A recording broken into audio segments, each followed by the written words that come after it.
乱世出英雄啊，兄弟们！无论是丧尸模式还是正常的陨石模式，只要在末世，人均一件防身武器应该是标准配置。假如你现在身处末日，你会选择什么样的武器防身呢？是自嗨到爆的二氧化硅神器，还是开着改装装甲战车一路碾压呢？今天就为大家推荐几款末日防身武器。身处末世，对人的身心都是极大考验。这时候，我们防身的首选武器就登场了。它就是二氧化硅神器啤酒瓶，小小的瓶身藏着大大的能量，无论是庆功还是解愁，都少不了它的身影。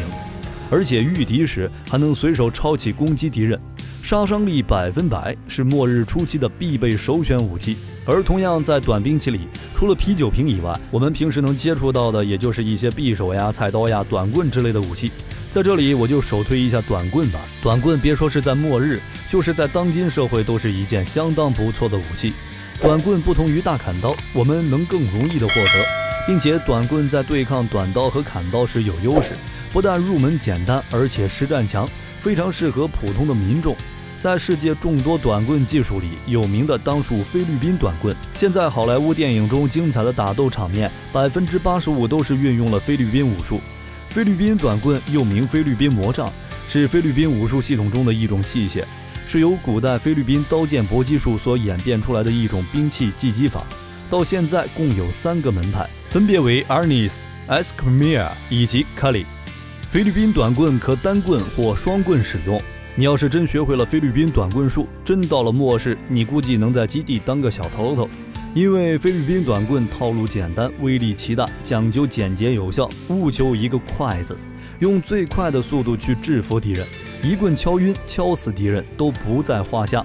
除此之外，还有便于携带的甩棍，也是防身武器的首选。要是你觉得自己力气小，用短棍、甩棍之类的兵器会导致杀伤力不足，别担心，你可以在棍子上钉上钉子，做成简易的狼牙棒，这样杀伤力别说不足了，直接给你怼到爆。遇见敌人直接抡就好了，妥妥见一个死一个。狼牙棒是一种看起来就很疼的武器，在棍棒类的武器中享有极高的知名度。不过大多数人对它都有误解，甚至是金庸老爷子也不例外。在《射雕英雄传》中就这样写过，狼牙棒分量沉重，若非有极大履历，不易运用自如，只有金兵将官却甚喜用。大多数人认为狼牙棒是铁棒，棒头是块铁，一般人玩不了。其实不是这样的，狼牙棒的主体还是木棒，这在《五经总要》中就有记载，须尖重木为之，长4、5尺，直钉于上，如狼牙者，曰狼牙棒。你看，主体其实就是木棒加钉子，根本不是铁棒。当然你力气大，愿意用铁棒也没人拦你。狼牙棒一般长1.2到1.5米，在近距离格斗中很占优势，毕竟一棒子下去的结构大家都知道。并且狼牙棒的演化型号还有锤矛、钉头锤等兵器，都是一些想要抚摸你肉体或是天灵盖的利器。这个兵器家族实属变态，在末世要是有他们在，请问有谁能近你身3尺？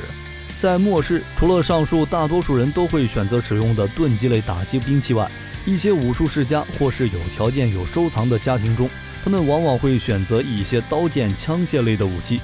那么要是你会选择刀剑还是枪械呢？要是我肯定选择刀和枪械。刀不同于剑，它势大力沉，又刃走偏锋，在整个世界中既是劳作工具，又是防身自卫的武器。刀在18般兵器中属9短之首，非常适合近距离作战，什么菜刀、杀猪刀、太刀、大环刀、牛尾刀等等。要是在末世，只要是刀我都不挑。刀在历史上是在宋朝发展到了巅峰，在《五经总要》中就记录了8种宋代战刀，各有各的特色。而我们现在见到的短柄刀就是其中的手刀。宋代手刀有多种样式，原则上说，凡是军队使用的短柄刀均可称为手刀。刀的使用方法也很简单，只要你有力气，会劈会砍，那么恭喜你，你的末世生存率+1。对于末世，我其实还是比较推荐使用冷兵器防身的。如果非要选择枪械的话，可能很多人会选择火力最强的加特林。我们先不管你能不能获得加特林，要是在丧尸模式下，虽然加特林火力强，但是它又笨又重，而且子弹消耗太大，很大的概率会拖累你。所以选枪械的话，我首推气枪。气枪是一种依靠压缩气体为动力源的武器，一般用于枪械比赛。它的后坐力十分小，但它的威力却比一般的手枪还要大一些，用来对付行动迟缓的丧尸绰绰有余。气枪可能是大多数没有接触过枪的人最好的选择，而对于接触过有经验的枪友，不用说，肯定是霰弹枪啊。霰弹枪作为一种散射打击武器，虽然射程短，但对于那种大规模来袭的敌人而言，霰弹枪打击范围广，命中率高，可使用多种弹药等特点，可以说是大规模敌人的克星。当然，前提是你要有充足的子弹。扯远了，我们转回冷兵器。除了刀以外，我依然推荐那种便于劈砍、坚实耐操的武器，比如斧头。末世应该不缺这类兵器，劈柴用的斧头、消防用斧等等都是很好的选择。斧头里我优先推荐短柄斧，虽然长柄斧看起来威武霸气，用起来威力也十分巨大，但是太重了，也太消耗体力了。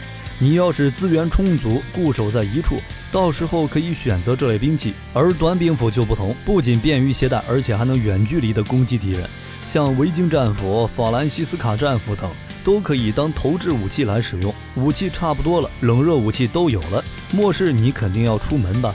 接下来就给你推荐一款电影出现的战车，你可以把自己车往这个方向去改装。首先是无畏号拖车，出自《死亡飞车1》的这款半挂车是由监狱长轩尼诗命名改装的。作为监狱长压箱底的武器装备，无畏号拖车整体看上去十分强悍。车头的原型是彼得比尔特359，车尾拼接了一辆 M1A1 坦克的炮手座舱，全车覆盖厚重的钢板，可谓是拉风至极。怎么感觉画风逐渐扭曲了呢？反正在末世出门，有团队的跟团队，没团队的拿顺手最强的武器就成了。实在不行，一瓶二锅头下肚，直接躺平摆烂。我不玩了，你们随意。好了，有被迫害妄想症的4成已经将末世生存武器套装推荐给你了，你有什么感想呢？欢迎在评论区留下你的看法，我们一起讨论。喜欢冷兵器的小伙伴请点点关注，本期视频内容就到这里，我们下期再见。